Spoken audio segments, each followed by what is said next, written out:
I will stay here in the middle para magaling. Can we please pray now? The Our Father in heaven, hallowed be thy name. Thy kingdom come, thy will be done on earth as it is in heaven.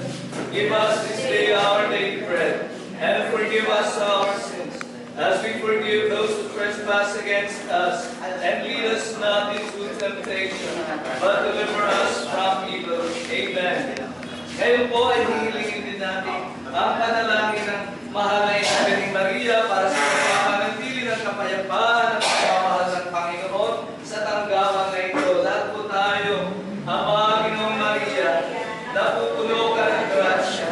Ang Panginoong Diyos ay sumasayo. Bukod kang pinagpala sa babaeng lahat at pinagpala naman ang iyong anak na si Jesus. Santa Maria, Ina ng Diyos, ipanalangin mo kami kasalanan, ngayon at kung kami mamamatay. Amen.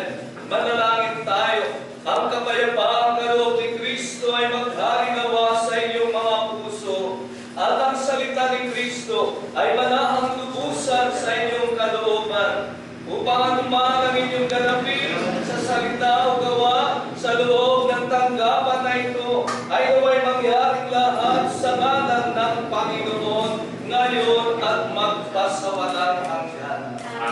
Sumainyo ang Panginoon Sumainyo rin